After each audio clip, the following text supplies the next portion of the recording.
And so the next piece is Chris Herlick is going to present on the economic development findings, and this is just, while he's coming on up, this is just one of the quotes that we heard from a community forum participant, and there were a number of quotes like this. You know, I'd love to see Braintree promote local restaurants and local businesses over chains. And that's just an example to get us thinking about economic development a little bit.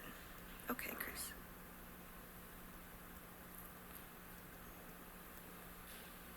Hello, everyone.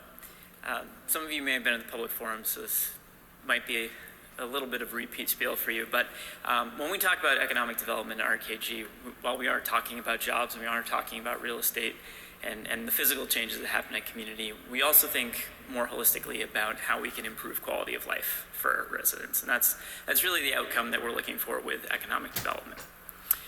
So in this section, we also had some big picture takeaways.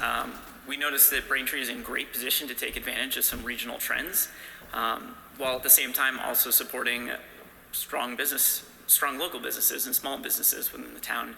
As Jen alluded to, the immigrant population and the BIPOC population in Braintree has grown significantly, and those are two groups that actually tend to be more entrepreneurial and start more businesses than white and native-born populations.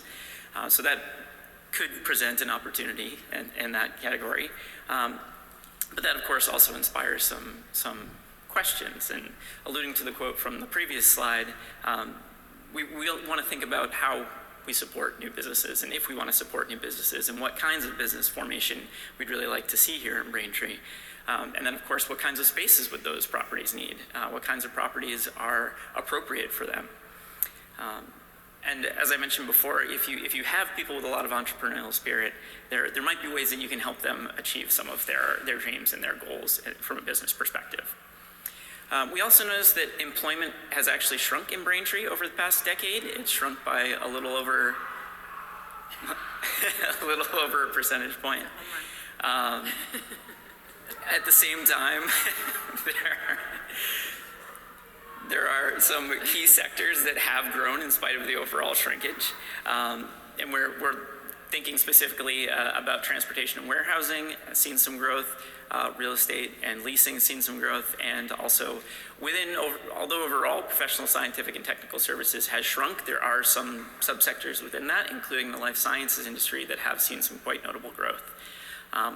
But this leads, of course, to the question of how much you want to diversify your economic base and how much you want more jobs and what kinds of jobs. You know, there are definitely industries here like retail and food and accommodations that have large employment but got hit pretty hard by the pandemic. So how can we think about either helping those industries or maybe diversifying so that the next shock isn't quite so harsh?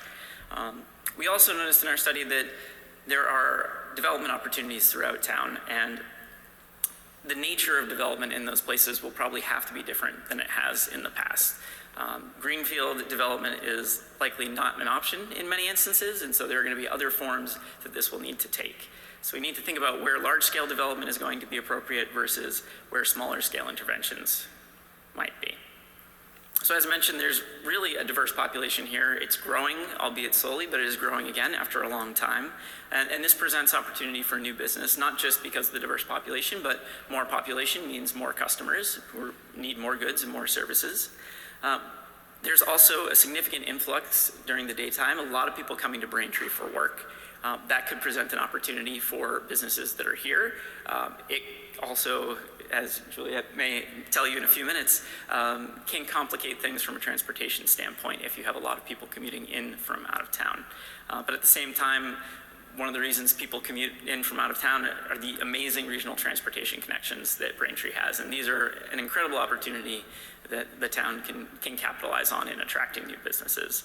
Now, as I mentioned before, new projects here are probably going to look a little bit different than they have historically throughout the 70s, 80s, and 90s, and even into the early 2000s.